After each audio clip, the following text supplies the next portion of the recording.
Entende a mensagem? A revelação ela não é algo que vem por um texto, ou que vem por uma autoridade, ou que vem pela repetição de um ritual. A revelação ela vem só pela busca interior. Não há uma revelação esperada de Deus, porque Deus é imanente. Então, para fazer a revelação é preciso procurar. Procurar aonde? Dentro. Aquele que procura é aquele que revela. Esses já são pontos completamente diferentes. Vocês vejam uma outra mensagem interessante, a mensagem do perdão, por exemplo. A mensagem do perdão, na visão dos gnósticos, ela não está associada com o perdão divino. Então, um perdão que Deus vai fazer sobre alguns, ou Deus vai realizar um perdão sobre o povo judeu, o povo escolhido, algo desse tipo. A mensagem do perdão... Desculpe. Perdeu o som? Uhum. Foi? Agora está certo? Ninguém nem se mexeu, né? Então eu estava falando, ninguém estava ouvindo, ninguém se mexia, é isso? Ah, então tô. Se ninguém me avisa, eu continuo falando para mim mesmo, né? E ninguém escuta. Né? Então tá bom. Vocês vejam, a mensagem do perdão, por exemplo, na visão dos cristãos gnósticos, né? Ela está relacionada com o rompimento de uma cadeia de sofrimento. Vocês vejam que conceito interessante. Né? Então, alguém cometeu um erro. Esse erro, ele gera uma cadeia de consequências. O perdão, na visão dos gnósticos, é a percepção pela sabedoria interior de que o ato do perdão, ele vai romper com a cadeia de consequências. Então, quando eu perdoo, eu estou impossibilitando erros maiores de acontecer. Sofrimentos maiores de acontecer. Porque eu estou, através da misericórdia, né, e como eu sou uma luz interior, uma misericórdia também divina, né, eu estou rompendo com o ciclo de causa e efeito. Esse é o entendimento do perdão para os gnósticos. Uma sabedoria individual, através da misericórdia divina, né, que faz romper uma cadeia de causa e efeito, que poderia gerar consequências maiores. Então você faz o perdão e aquilo se resolve. Interessante, né? Então vocês vejam, um conceito de perdão individual. Não são alguns que perdoam. Não é uma autoridade que perdoa. Não é Deus que perdoa, um povo ou outro. Né? É um alcance do perdão como uma moral individual. Portanto, o perdão é uma ação também de caridade, né, do indivíduo. Isso é um conceito bem interessante. Né? Só voltando para o ponto da verdade, do conhecimento, né, essa relação, né, e eu queria que isso ficasse muito claro, né, essa relação entre autoconhecimento, conhecimento e liberdade é fundamental na filosofia cristã. Né? Só através do conhecimento é possível aumentar a liberdade. A liberdade não é algo dado, né? Não é algo entregue, né? Não é um presente. Né? A liberdade ela é uma consequência do alcance do conhecimento. Então, procurareis a verdade e a verdade te libertará. É nesse sentido. Né? No sentido de que, quando eu faço o autoconhecimento e eu passo a conhecer a origem da humanidade, né, e a criação do universo, eu alcanço esse conhecimento e esse conhecimento me liberta. Por que me liberta? Porque eu me liberto do processo da carne. E eu entendo que a realidade ela é espiritual. Essa é a mensagem dos gnósticos. Eu entendo que eu sou um ser imortal anterior. E que vivo nesse momento um sentimento de sofrimento, um pouco, né? Um sentimento de confusão, uma certa distância, mas esse é um processo temporário, né? Que muda quando eu alcanço o conhecimento. Certo? Isso é muito interessante. Né? Esse é um processo de interpretação muito diferente daquilo que nós conhecemos. Né? Então, vocês vejam, né, tentando sintetizar alguns pontos. Né? Toda mensagem que nós encontramos dos chamados heréticos, né, ou nesse caso dos gnósticos, né, é uma mensagem muito diferente daquela mensagem tradicional que nós recebemos. Né? E é uma mensagem que está sempre levando a responsabilidade para o ser, para o indivíduo. Esse é um ponto que nós teríamos que compreender muito bem. Né? Essa distância que nós estamos acostumados a ver, né, essa distância da religião como sendo um espaço sagrado, né, então a religião como um local que você frequenta, ou a religião como algo que você respeita, como uma obediência que você faz, nem como uma repetição, nada disso está presente na mensagem cristã original, né, a mensagem cristã como interpretada por alguns outros grupos. Né. Então esse é um ponto fundamental. Né. A mensagem é sim uma mensagem de perfeição moral. A busca por uma perfeição moral. A busca, por exemplo, pela capacidade de amar. A busca, por exemplo, pela capacidade de compreender a igualdade. A busca pela capacidade de aprender a procurar o conhecimento. Isso é parte da filosofia cristã. Isso é parte da moral cristã. Isso é parte da mensagem de Jesus de Nazaré. A busca pelo conhecimento que liberta, a ação moral do indivíduo, né? A busca por essa perfeição moral, portanto o aprimoramento dos valores morais. Né? E esse é outro ponto fundamental. Né? O cristianismo talvez tenha sido a primeira filosofia da história, né, que apontou para uma moral universal, né? Ou seja, os valores morais são universais. Essa é uma mensagem nova também. Né? Até então, muito do que se trabalhava eram opiniões, né? Então eu sigo tal filosofia, eu tenho uma ética individual, né? Eu sigo os estoicos, né? Eu sigo os pitagóricos, eu sigo os céticos, enfim, a filosofia grega, por exemplo, trabalhava mensagens isoladas, morais. O cristianismo é o primeiro que aponta para valores morais universais. E a base dos valores morais universais é a igualdade. Isso também é muito, eu diria, revolucionário. A compreensão de que o caminho da evolução moral é um caminho que abarca todos, sem exceção. Isso é extremamente interessante. Vocês vejam, por exemplo, o caminho de Jesus. Né? A tradição judaica, se nós perguntássemos, se nós fôssemos até o século I e conversássemos com um judeu, né, e disséssemos assim, como vai ser o Messias? Né? Então, a tradição judaica trabalha a ideia de um Messias, né, que vai aparecer, isso está anunciado pelos profetas judeus. Né? Se eu chegasse no século I e perguntasse para um judeu, como é o Messias? Como será o Messias? A resposta, sem exceção, de todos os judeus seria: o Messias vai ser um grande general. Porque a ideia que os judeus tinham do Messias era de alguém que chegaria com um grande exército e expulsaria os romanos. E instauraria o reino de Israel. Ou seja, a ideia que se tinha do Messias era de alguém que iria se impor pela força. Era alguém que chegaria e pela força e pelo poder instauraria um reino de Deus, né, que seria o reino de Israel, na terra, expulsando qualquer outro invasor. Então, se você chegasse para alguém, né, no século I, para um judeu, e dissesse assim, não, mas o Messias já está aí. Né, é um carpinteiro de Nazaré, um pregador itinerante, né, dariam risada. Os judeus dariam risada. Se você dissesse assim, não, mas o Messias acabou de ser crucificado pelo Império Romano, o judeu daria risada. Diria, não, mas então não é o Messias. Porque o Messias ele veio para acabar com o Império Romano. Como é que ele foi crucificado pelo Império Romano? Vocês vejam o que eu estou querendo dizer, né? Esse Jesus que nós conhecemos, o Jesus que andou entre os mais excluídos, é um Jesus completamente inesperado.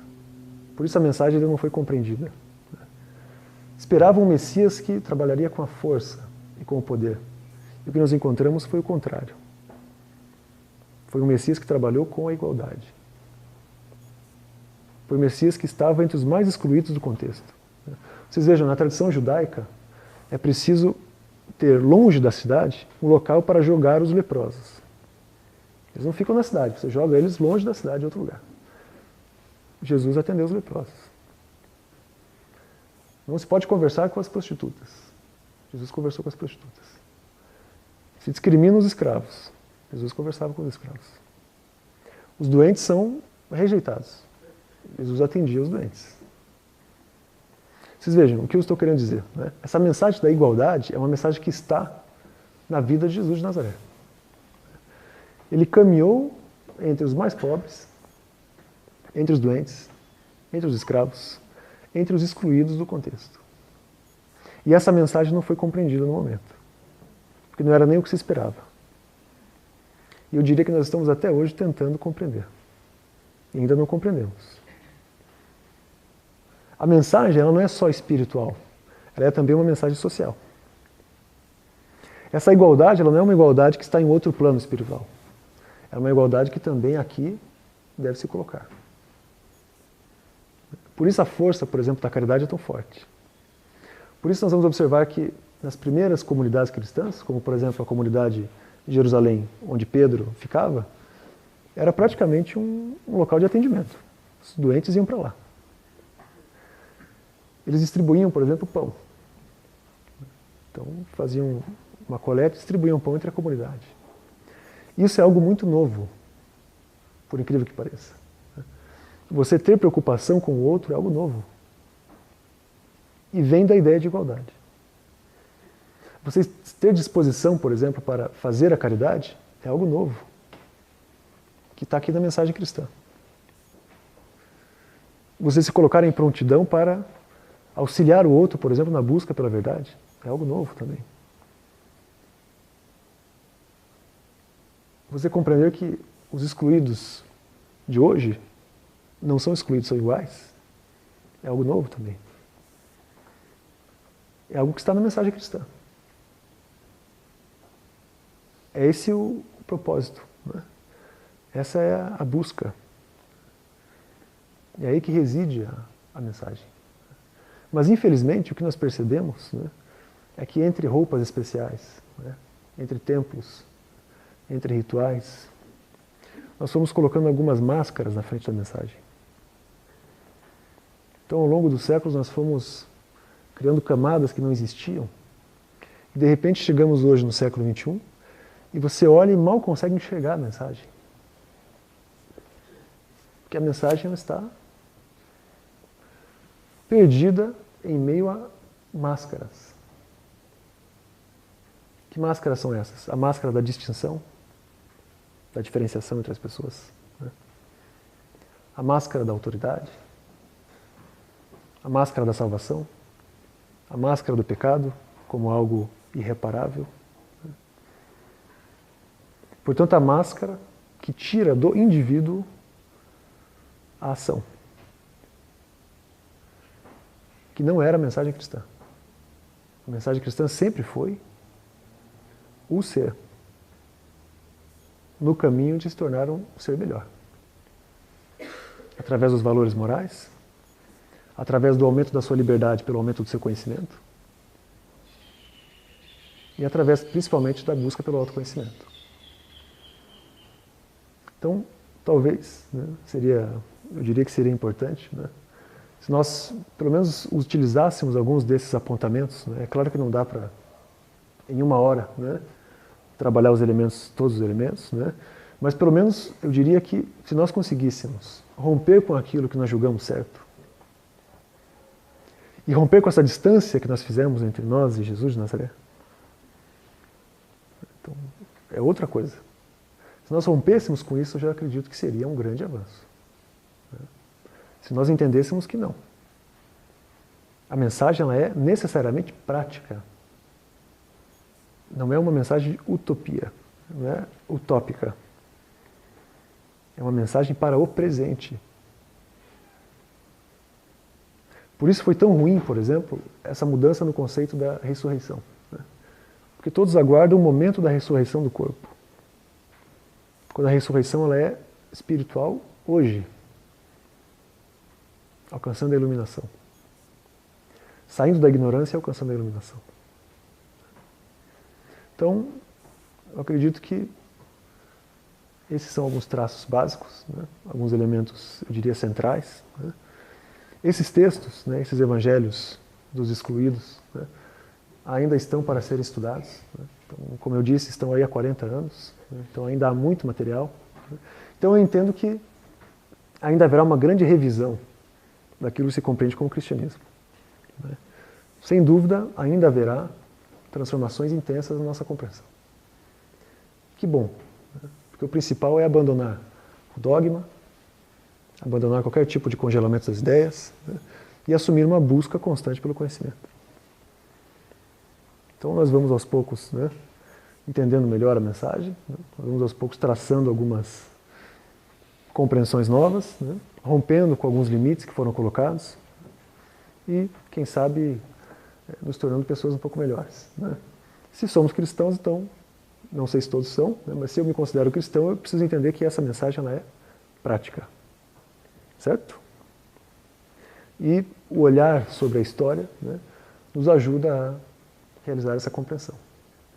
Um olhar sobre as distorções que foram colocadas nos ajuda também a entender que a mensagem é mais próxima de mim do que eu imagino. Então nós vamos, aos poucos, alcançando isso, né? Eu vou abrir um tempo para pergunta, né, que nós temos uma margem, né, de diálogo aqui, né, isso já está programado.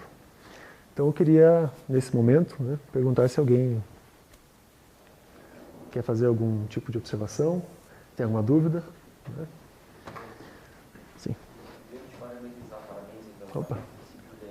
Esses textos estão disponíveis na internet? Não sabe se está disponível, se tem como achar ele?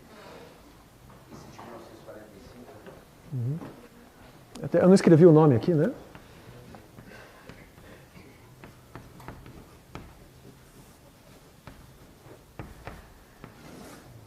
Nag Hammadi. A biblioteca de Nag Hammadi, né? Tem muito material na internet, mas eu sugeriria comprar a tradução oficial mesmo, né? Então, tem algum material já tem em português, né? Então eu sugeriria comprar. Não sei se tem aqui, né? Mas porque a internet às vezes é perigosa, né? Às vezes tem umas seleções complicadas, traduções, né? Então eu sugeriria ir atrás da tradução feita pelos professores mesmo, pelos pesquisadores que trabalharam em cima do material.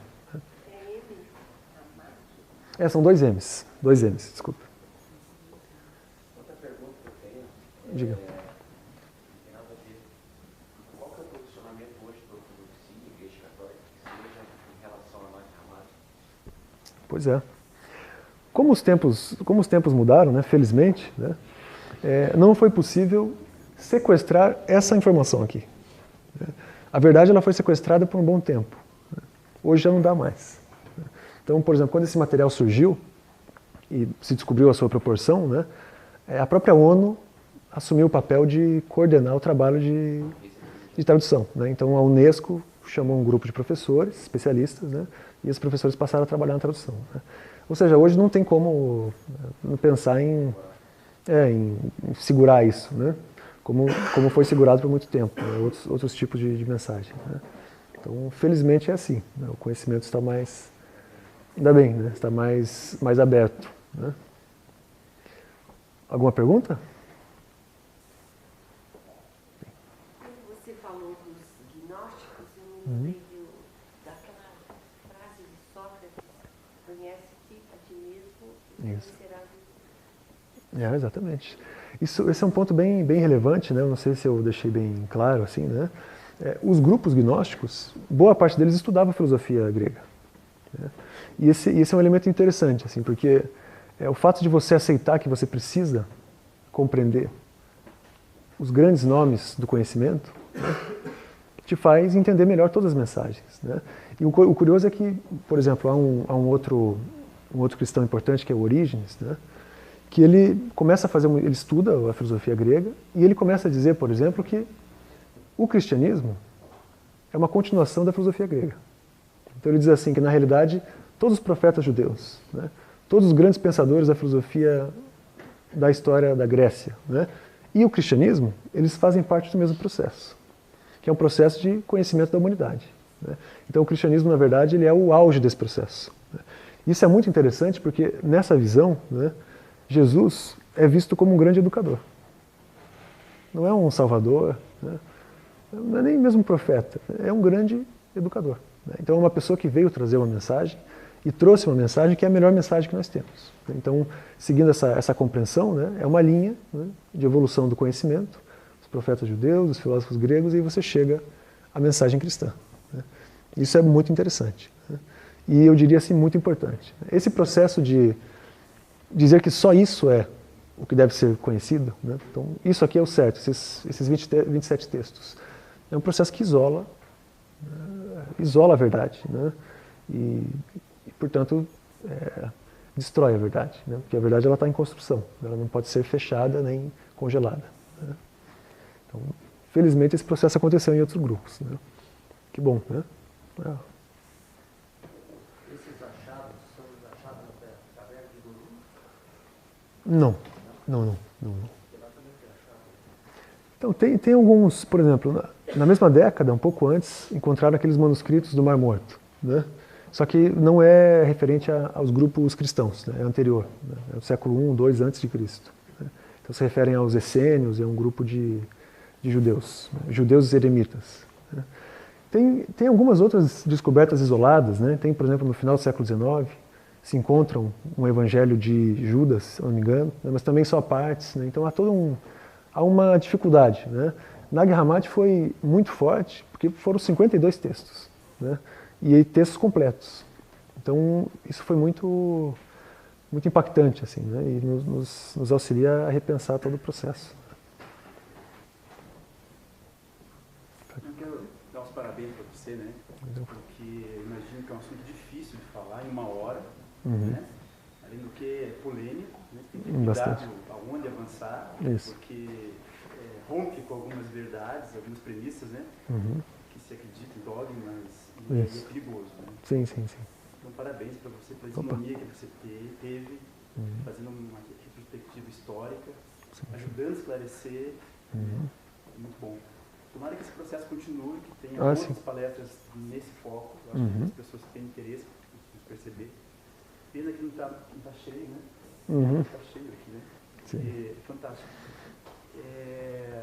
Então, quero agradecer a você e sucesso aí. Você já é iluminado, na verdade. Imagino. O papel, na verdade, é trazer essa luz, né? Não. Lógico, são todos iguais, mas você, consequentemente, para mim, está um pouco à frente no conhecimento. Não. E parabéns, é só isso. Por favor. Então, você tocou num ponto importante, assim, né? Vocês vejam, eu não estou aqui para criticar, por exemplo, a Igreja Católica, né? Eu não vim aqui para ficar fazendo julgamentos, né? Mas, em um processo dos fatos, né? Um processo histórico dos fatos, há vários problemas dentro dessa ortodoxia, né? Então, eu não posso deixar de mencioná-los, entende? Mas não que a minha intenção aqui é essa. A minha intenção é buscar o foco da mensagem. Nós estamos tentando, né? E para buscar o foco da mensagem, você tem que desconstruir algumas, eu diria assim, algumas intermediações que não existiam. Foram criadas algumas máscaras e algumas intermediações, né? Então, é mais nesse sentido mesmo, né?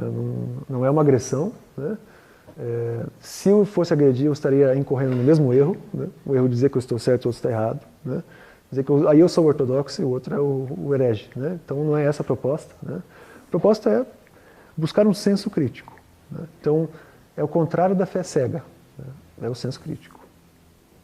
E é o que nós precisamos buscar, né? Quando nós olhamos, por exemplo, para os grandes profetas, né? Os grandes nomes, não só da tradição judaica, como da humanidade, né? Infelizmente, né? Se cria essa ideia de que os profetas estão fazendo profecias, né? No sentido de adiantar o futuro, né? Então, os profetas eles fazem o traçado da história, né? E vão apontando para onde vai a humanidade e tal. E eles mesmos nascem dentro de uma tradição profética e tal. Infelizmente, isso distancia, mais uma vez, né, nós, né, da mensagem principal dessas pessoas. Você falou de Sócrates, por exemplo, né? Qual é a mensagem de todos esses grandes nomes, né, da história da humanidade? Sempre é um padrão de comportamento. Sempre é uma forma de conhecer o mundo, né? Vamos pensar, por exemplo, Lao Tse, né, que praticamente funda a cultura chinesa, o Tao Te Ching, como se conhece, né? É uma base moral e um padrão de entendimento e comportamento que permanece na cultura chinesa até hoje. O que representa, por exemplo, Sócrates na cultura grega e no mundo ocidental, a mesma coisa, né? Então são nomes que vão fundando valores, né? Só que a gente às vezes olha para esses nomes como divindades ou como outro tipo de... Não, são grandes educadores, né? Vocês vejam, por exemplo, Buda, um grande educador, né? Funda também um padrão de comportamento, um conhecimento sobre o mundo, sobre a vida, a intenção de estarmos aqui. E isso vai criando uma base moral que envolve toda uma nação, e não só uma nação, né? Faça envolver uma cultura inteira e gerações. Né? Vamos pensar, por exemplo, o Bhagavad Gita, né? Que é base dos indianos, né? De mais de 4.000 anos. Né? Também, né? É um padrão de comportamento, é um olhar sobre o mundo. Né?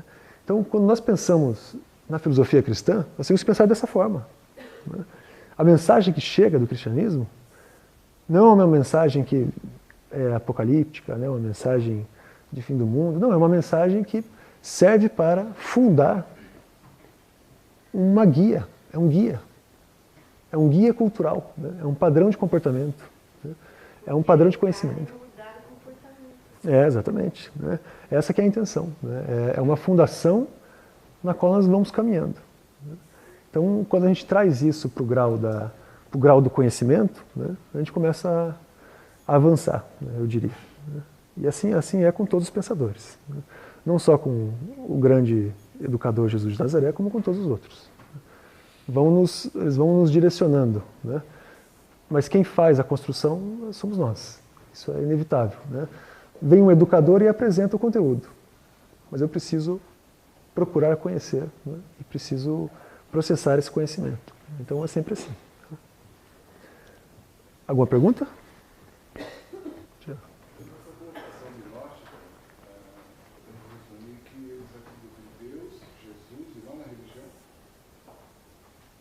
Então, a religião é esse exercício da iluminação.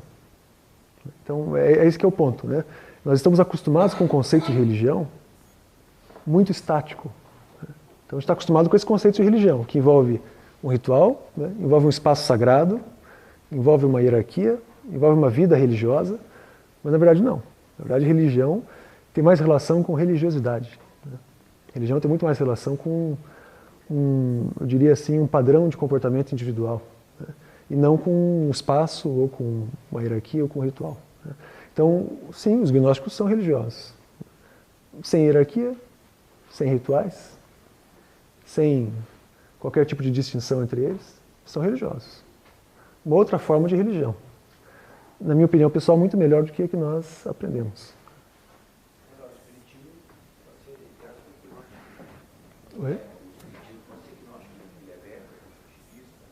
Sim, muito mais próximo, né? Muito mais próximo, sim. Estaria muito mais próximo nesse sentido. Eu queria agradecer pela aula de história, né? Excelente, muito boa. E teve 2 pontos que me chamaram bem a atenção, que você frisou, que eu acho interessante, foi a questão do aspecto que você trouxe dos apóstolos, né? Serem homens comuns, que não é o que a gente recebe, na verdade a gente recebe uma outra contextualização, né? E a ideia da mensagem também ser social, né? Porque na realidade a gente escuta muita coisa, ouve muita coisa, mas na realidade o que eu acho que precisa para a humanidade em si, o social é justamente a atitude, né? A ação. Se tiver ação, a coisa muda mais rapidamente. Né? Não, sem dúvida. A mensagem é sempre essa. Né? É uma transformação que começa com cada um, mas que vira uma transformação em termos maiores. Né? Eu vou aproveitar a oportunidade só para ler algumas frases curtas, né? Que nos ajudam a compreender e memorizar, eu diria. Né? Veja, por exemplo, essa frase de Paulo. Né? Eu lhes digo isso, irmãos. Carne e sangue não podem herdar o reino de Deus. Nem pode o perecível herdar o imperecível. Compreendem? A compreensão é individual, eu não vou... Vejam outra frase de Jesus que está no Evangelho de Filipe, que também está nos Evangelhos de Nag Hammadi. Ele diz assim: pelos seus frutos, vocês deverão conhecê-los. Os cristãos.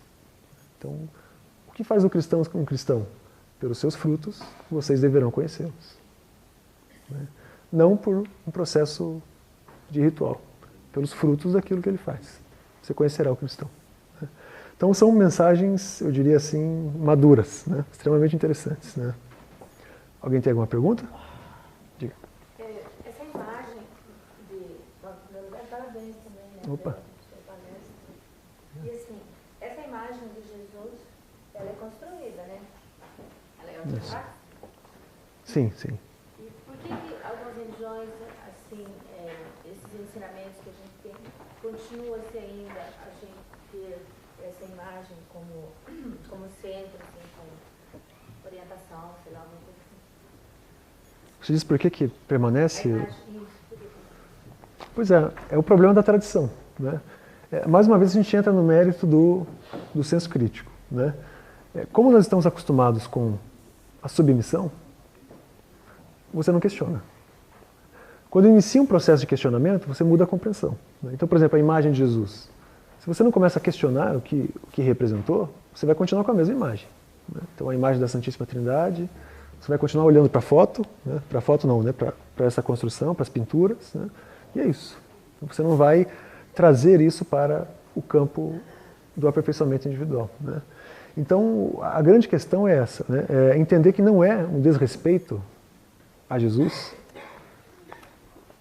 questioná-lo. É um desrespeito à imagem que foi construída, não a ele. Entende? Se eu digo assim, não, Jesus não é Deus, para mim isso não significa ofensa nenhuma, pelo contrário, né? Significa que eu estou dizendo que a mensagem dele eu vou tentar procurar, e tentar procurar ser. O que é muito melhor do que simplesmente uma adoração, né? Uma adoração cega, uma adoração distante, né? Então, é um processo de compreensão, um processo de entendimento. Sim. Pode ficar à vontade.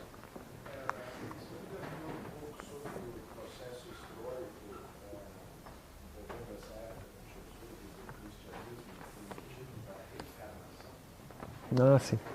Muito bem. Então, essa é uma polêmica, né? O processo da reencarnação no cristianismo, né? Um ponto importante que a gente tem que lembrar, e que eu trabalhei aqui, é isso, né? Qual era, no contexto em que estão esses cristãos, né? Qual era o filósofo mais estudado no século I, II e III? Qual era o filósofo mais estudado? Platão. Ele era o mais ensinado nas escolas de filosofia do século II e III. Né? Platão é reencarnacionista.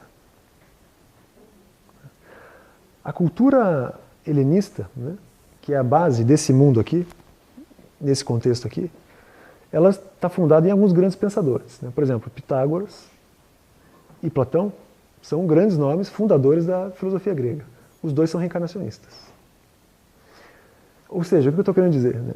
Com certeza não era estranho para quem vive nesse contexto e pensa sobre o assunto, não era estranha a ideia da reencarnação.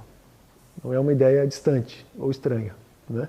E quando a gente olha, por exemplo, para os gnósticos, né, e a compreensão que eles fazem do cristianismo, a ideia da mente ser imaterial, né, então, ser eterna, né, então a imortalidade, a pré-existência da alma e o encarne, ela está ali explícita. Você lê os evangelhos gnósticos, está lá. É o processo do encarne, né? O processo do reencarne eu ainda não encontrei, né, no que eu li até agora, né? Então o processo da pré-existência, do encarne e da imortalidade está lá, né? Mas a discussão sobre a reencarnação eu ainda não encontrei, né? Nos evangelhos que eu li até agora, do processo dos gnósticos, né? Mas o que nós sabemos, por exemplo, é que alguns nomes importantes do cristianismo no século III, por exemplo, também não só no século III, né, II, enfim, trabalhavam uma intenção, uma compreensão sobre a reencarnação, que é o caso do Orígenes, que eu citei agora há pouco. Ele era um que falava sobre isso, trabalhava o processo da reencarnação. Então, ou seja, o que eu quero dizer, né? Eu não posso afirmar que sim nem que não. Entende? O que eu posso afirmar é que existe uma cultura reencarnacionista grega, né, que é a base desse momento. Existe uma compreensão plena da imortalidade da alma nos evangelhos, que nós encontramos gnósticos, na mensagem cristã, né? Mas o processo da reencarnação, não sei se foi ensinado ou não, né? Como nós vimos, né, nós sabemos muito pouco. Tinham várias interpretações e a interpretação que não era ortodoxa, ela foi perseguida e queimada, né? Então, eu não posso afirmar que sim nem que não, entende? Pode ser que vários grupos trabalhavam a reencarnação, pode ser. Nós não chegamos a isso, né? Isso não veio a nós. Esse material não chegou até nós, não sobreviveu, né? Há essa possibilidade, né? Mas o que nós sabemos de um fato é isso que eu mencionei, né? A base cultural, sim, era reencarnacionista, Platão, por exemplo, né? E a cultura oriental também, é muito forte, né? Vocês vejam, uma das críticas, só fazendo parênteses, que os ortodoxos fazem aos gnósticos, né, é essa. Eles falam assim, não, mas eles ficam lendo, os gregos ficam lendo os orientais, né? Ou seja, havia uma penetração também da cultura oriental, que também é reencarnacionista, né? Ou seja, eu não vejo com estranhamento a possibilidade de a maioria dos grupos cristãos trabalhar em reencarnação. Mas eu não posso afirmar isso em termos históricos, entende? Pode ser, pode não ser. Acho que a resposta é boa, né? Pode ser e pode não ser. Sim e não, né? Você veja que maravilha, né? Assim fica fácil, né? Mas eu vou continuar estudando os evangelhos gnósticos, quem sabe daqui a pouco não aparece, né, em algum desses textos. É uma questão mesmo de... sim, tranquilo. É uma questão de tempo aí, para a gente compreender um pouco melhor. Certo? Então, antes de fazer o encerramento... Quer fazer uns avisos? Não, eu só vou ler uma frase primeiro, tá? Mantenha a calma, tá? Estamos quase saindo, tá? Uma frase que está no Evangelho de Tomé, seria uma frase de Jesus, né, que diz assim: há luz dentro de um homem de luz, e ela ilumina todo o mundo. Se ele não brilhar, se ele não iluminar, ele é escuridão. Ou seja, frase bonita, forte, né? Há luz dentro de um homem de luz, e ela ilumina todo o mundo. Se ele não brilhar, ele é escuridão.